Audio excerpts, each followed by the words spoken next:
దిల్సుఖ్ నగర్ పేలుళ్ల కేసులో నిందితులపై నేరం రుజువు చేయడంలో జాతీయ దర్యాప్తు సంస్థ ఎన్ఐఏ విజయం సాధించింది. స్వల్ప వ్యవధిలో కీలక నిందితులను అరెస్టు చేయడంతో పాటు పక్కా ఆధారాలతో నేరాన్ని నిరూపించింది. సాక్షులకు ధైర్యం చెప్పి కోర్టులో వాంగ్మూలాలు ఇప్పించడంతో పాటు సాంకేతిక శాస్త్రీయ ఆధారాలను న్యాయస్థానం ముందు ఉంచగలిగింది. చట్టపరంగా ఉన్న అవకాశాలను ఆసరాగా చేసుకుని నిందితులు అడుగడుగునా విచారణ జాప్యం చేసేందుకు ప్రయత్నించినప్పటికీ ఎన్ఐఏ వాటన్నింటినీ సమర్థంగా తిప్పికొట్టింది.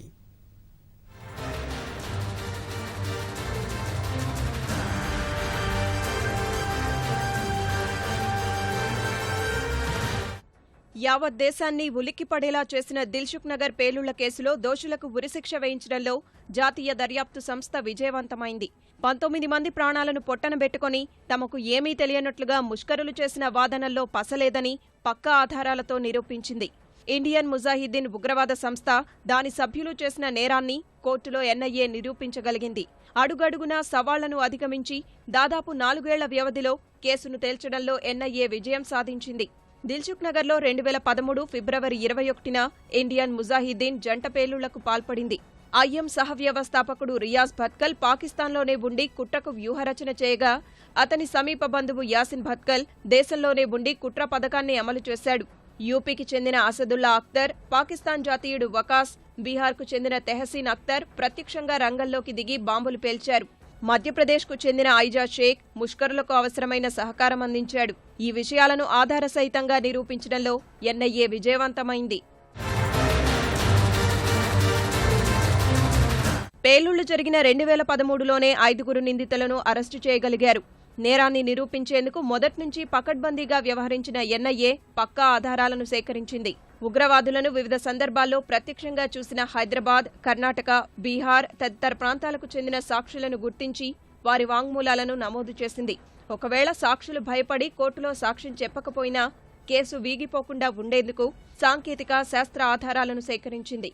దాడులకు ఉపయోగించిన పేలుడు పదార్థాలు, సైకిళ్లు, పరికరాలు, బ్యాగులతో పాటు దుస్తులను సేకరించి వేలిముద్రలతో సహా కోర్టు ముందుంచింది. ఉగ్రవాదుల మధ్య జరిగిన సంభాషణలు, సందేశాలను సేకరించి ఫోరెన్సిక్ నిపుణులతో నిర్ధారించి కోర్టుకు సమర్పించింది. ఉగ్రవాదుల ప్రతి కదలికను సాంకేతికంగా రుజువు చేసేందుకు చరవాణి కాల్స్ టవర్ లొకేషన్లను కూడా న్యాయస్థానం ముందుంచింది. అభియోగ పత్రాలు దాఖలు చేసిన తర్వాత చట్టాల్లో కొన్ని అంశాలను ఆసరాగా చేసుకుని ముష్కరులు విచారణను కాలయాపన చేసేందుకు కుట్రలు పన్నారు. తమకు న్యాయవాదులు లేరని కొన్నాళ్లు చెప్పుకొచ్చారు. ప్రభుత్వమే న్యాయ సేవాధికార సంస్థ ద్వారా న్యాయవాదులను నియమించింది. అయినా ఆ న్యాయవాదులు తమకు నచ్చలేదని తామే పెట్టుకుంటామంటే కోర్టు అంగీకరించింది. న్యాయస్థానానికి హాజరైనప్పుడల్లా గొడవ సృష్టించడంతో నిఘా వర్గాల సూచనతో కోర్టునే అత్యంత కట్టుదిట్టమైన చెర్లపల్లి జైలుకు మార్చారు. తాము అంత దూరం రాలేమని న్యాయవాదులు పేర్కొనడంతో రంగారెడ్డి జిల్లా కోర్టు నుంచే వాదనలు సాగేందుకు ఎన్ఐఏ స్కైప్ ద్వారా ఏర్పాట్లు చేసింది. సాక్షులు కొందరు భయపడితే వారికి భరోసా కల్పించి కోర్టుకు తీసుకువెళ్లి వాంగ్మూలాలను ఇప్పించింది.